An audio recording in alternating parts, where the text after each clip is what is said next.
আসসালামু আলাইকুম। বাংলাদেশ বিমান বাহিনী আয়োজিত আজকের এই আকাশ বিজয় মহড়া অনুষ্ঠানে আপনাদের মাঝে উপস্থিত হতে পেরে আমি অত্যন্ত আনন্দিত। এই মহড়া কেবল একটি সাময়িক অনুশীলনই নয়, এটি আমাদের সার্বভৌমত্ব রক্ষায় বিমান বাহিনীর পেশাদারিত্ব এবং দক্ষতার পরিচয় বহন করে। আমি এই মহড়ায় অংশগ্রহণকারী সকল সদস্যকে তাদের নিষ্ঠা, শৃঙ্খলা এবং পেশাগত উৎকর্ষের জন্য আন্তরিক ধন্যবাদ জানাচ্ছি। এই গৌরবময় মুহূর্তে আমি গভীর শ্রদ্ধার সঙ্গে স্মরণ করছি ৭১ সালের মহান মুক্তিযুদ্ধে আত্মদানকারী শহীদদের, বিশেষ করে বাংলাদেশ বিমান বাহিনীর অকুতোভয় সদস্যদের। তাদের রক্তের বিনিময়ে অর্জিত স্বাধীনতা আমাদের জাতিসত্তার মূল ভিত্তি। এর সঙ্গে স্মরণ করছি ২০২৪ সালের জুলাই আগস্ট আন্দোলনে নিহত ও শহীদ সকল শিক্ষার্থী, তরুণ তরুণী এবং সাধারণ জনগণকে, যারা দেশের অধিকারের প্রশ্নে জীবন ও রক্ত দিয়ে তাদের অবস্থান স্পষ্ট করেছেন। ৭১ সালের ২৮শে সেপ্টেম্বর বিপুল প্রতিকূলতা সত্ত্বেও একটি অটার বিমান, একটি এলিওয়েট হেলিকপ্টার, একটি ডেকোটা বিমান সহ ৫৭ জন সদস্য নিয়ে জন্ম নিয়েছিল কিলো ফ্লাইট, যা বাংলাদেশ বিমান বাহিনীর নিউক্লিয়াস হিসেবে চিরস্মরণীয় হয়ে থাকবে। যার নামের আদ্যক্ষর দিয়ে এই কিলো ফ্লাইটের নাম করা হয়েছিল, সেই জীবন্ত কিংবদন্তি এবং মুক্তিবাহিনীর ডেপুটি চিফ অফ স্টাফ বীরোত্তম এয়ার ভাইস মার্শাল এ.কে খন্দকারের নামানুসারে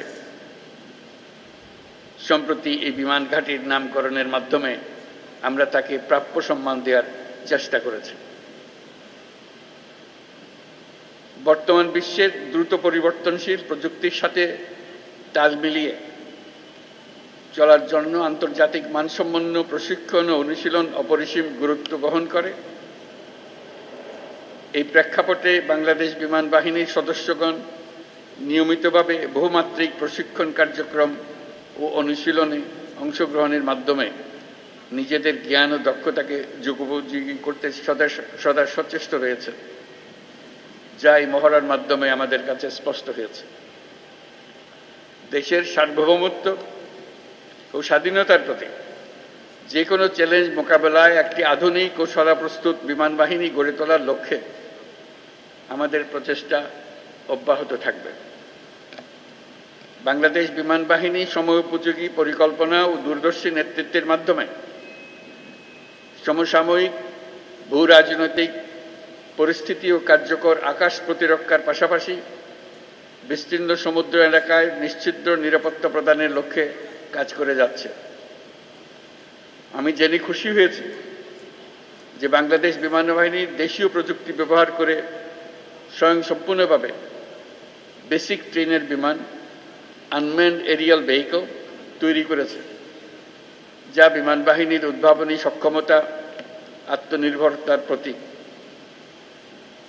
বিমান বাহিনীতে ভবিষ্যতে অত্যাধুনিক যুদ্ধ বিমান, হেলিকপ্টার, পরিবহন বিমান, radar, surface to air missile, UAV সংযোজনের জন্য সরকার বিমান বাহিনীকে সর্বোত্তম সহযোগিতা প্রদান করবে।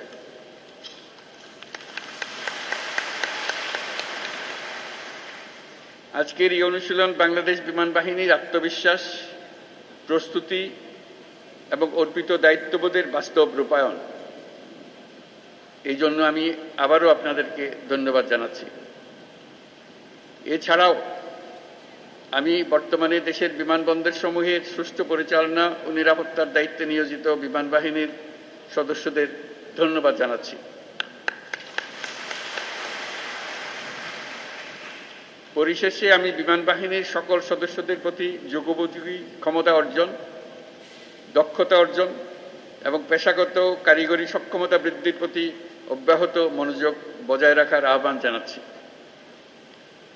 দেশপ্রেম ও পেশাদারিত্বেই আগামী দিনের নিরাপদ, ও সমৃদ্ধ বাংলাদেশ গড়ার মূল ভিত্তি।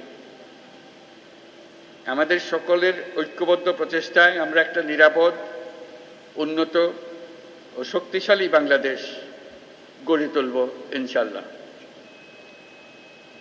আপনাদের প্রতি জাতির আস্থা ও ভালোবাসা অটুট থাকুক, এই কামনা করে আমার বক্তব্য শেষ করছি। মহান আল্লাহ আমাদের সহায় হোক। আল্লাহ হাফেজ।